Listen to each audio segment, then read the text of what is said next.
ദക്ഷിണേഷ്യയിലെ ചൈനയുടെ കണക്ടിവിറ്റി മുന്നേറ്റം ഒരു പുതിയ ഘട്ടത്തിലേക്ക് കടക്കുകയാണ്. ഇത്തവണ ഇന്ത്യയുടെ കിഴക്കൻ മേഖലയിലേക്കാണ് സംഭവം നടക്കുന്നത്. ചൈന പാകിസ്ഥാൻ സാമ്പത്തിക ഇടനാഴിയിൽ കോടിക്കണക്കിന് ഡോളർ നിക്ഷേപിച്ച ശേഷം ബീജിംഗ് ഇപ്പോൾ ചൈനയെ മ്യാൻമാർ വഴി ബംഗ്ലാദേശുമായി ബന്ധിപ്പിക്കുന്ന ഒരു സാമ്പത്തിക ഇടനാഴി നിർദ്ദേശിച്ചിരിക്കുകയാണ്. അറേബ്യൻ കടലിലേക്കുള്ള പ്രവേശനത്തിന് ശേഷം ബംഗാൾ ഉൾക്കടലിലേക്കുള്ള ഒരു വഴിയിൽ ചൈന ഇപ്പോൾ കണ്ണുവയ്ക്കുന്നുണ്ട്. ബംഗ്ലാദേശ് പ്രധാനമന്ത്രി താരിഖ് റഹ്മാന്റെ സമീപകാല ബീജിംഗ് സന്ദർശന വേളയിൽ ചൈന അന്തർദേശീയ സാമ്പത്തിക ഇടനാഴി എന്ന നിർദ്ദേശം മുന്നോട്ട് വച്ചിരിക്കുകയാണ്. ഉഭയകക്ഷി ബന്ധം കൂടുതൽ ശക്തിപ്പെടുത്താനുള്ള വിശാലമായ ശ്രമങ്ങളുടെ ഭാഗമായി പ്രസിഡന്റ് ഷി ജിൻപിങ് ഈ ആശയത്തിന് അംഗീകാരം നൽകിയതായി റിപ്പോർട്ടുകൾ പറയുന്നുണ്ട്. ഈ നിർദ്ദേശം പങ്കാളികളായ രാജ്യങ്ങൾക്ക് കൂടുതൽ കണക്ടിവിറ്റി, വ്യാപാരം, മൾട്ടി മോഡൽ ഗതാഗതം എന്നിവ വാഗ്ദാനം ചെയ്യുന്നുണ്ട്.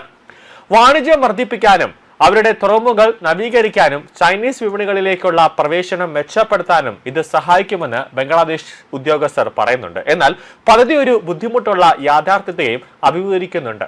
ഇന്ത്യയുടെ പടിഞ്ഞാറ് ഭാഗത്തായാണ് CPEC സ്ഥിതി ചെയ്യുന്നത്. പാകിസ്ഥാൻ അനധികൃതമായി കൈവശം വച്ചിരിക്കുന്ന ഇന്ത്യൻ പ്രദേശങ്ങളിലൂടെ പടിഞ്ഞാറൻ ചൈനയെ ബലൂചിസ്ഥാനുമായി ഇത് ബന്ധിപ്പിക്കുന്നുണ്ട്. ഗിൽജിത്ത് ബാൾട്ടിസ്ഥാനിലൂടെ കടന്നുപോകുന്നതിനാൽ ഇന്ത്യയുടെ പരമാധികാരത്തെയും പ്രാദേശിക സമഗ്രതയും ഇതിൽ ലംഘിക്കുന്നുവെന്ന് വാദിച്ചുകൊണ്ട് ഇന്ത്യ പദ്ധതിയെ പൂർണ്ണമായി എതിർത്തിട്ടുണ്ട്. എന്നിരുന്നാലും ആഭ്യന്തര യുദ്ധത്തിൽ മുങ്ങിപ്പോയതും നിരവധി തന്ത്രപ്രധാന മേഖലകൾ ഇനി സൈനിക ഭരണകൂടത്തിന്റെ ഫലപ്രദമായി നിയന്ത്രണത്തിലല്ലാത്തതുമായ മ്യാൻമാർ വഴിയാണ് നിർദ്ദിഷ്ട ചൈന മ്യാൻമാർ ബംഗ്ലാദേശ് ഇടനാഴി കടന്നുപോകേണ്ടത്. എന്നിരുന്നാലും ആഭ്യന്തര യുദ്ധത്തിൽ മുങ്ങിപ്പോയതും നിരവധി തന്ത്രപ്രധാന മേഖലകൾ ഇനി സൈനിക ഭരണകൂടത്തിന്റെ ഫലപ്രദമായ നിയന്ത്രണത്തിലല്ലാത്തതുമായ മ്യാൻമാർ വഴിയാണ് നിർദ്ദിഷ്ട ചൈന മ്യാൻമാർ ബംഗ്ലാദേശ് ഇടനാഴി കടന്നുപോകേണ്ടത്. ബെൽജിംഗിൽ ഷി ജിൻപിങ്ങും താരിഖ് റഹ്മാനും നടത്തിയ ചർച്ചകൾക്ക് ശേഷമാണ് ബംഗ്ലാദേശ് മ്യാൻമാർ ചൈന സാമ്പത്തിക ഇടനാഴിക്കുള്ള നിർദ്ദേശം പ്രഖ്യാപിച്ചത്. ബംഗ്ലാദേശിൽ നിന്ന് മ്യാൻമാർ വഴി ചൈനയിലേക്ക് ഒരു സാമ്പത്തിക ഇടനാഴി എങ്ങനെ സ്ഥാപിക്കാമെന്നതിനെ കുറിച്ചുള്ള ഒരു നിർദ്ദേശം അവിടെ രൂപപ്പെട്ടിട്ടുണ്ട്. ബംഗ്ലാദേശിന്റെ സമ്പദ് വ്യവസ്ഥ വികസിപ്പിക്കുക, സാമ്പത്തിക ഇടപാടുകൾ വർദ്ധിപ്പിക്കുക, മൾട്ടി മോഡൽ ഗതാഗതം കൂടുതൽ മെച്ചപ്പെടുത്തുക എന്നിവയാണ് ലക്ഷ്യമെന്നും റഹ്മാന്റെ വക്താവ് മഹദി അമീൻ കൂട്ടിച്ചേർക്കുന്നുണ്ട്.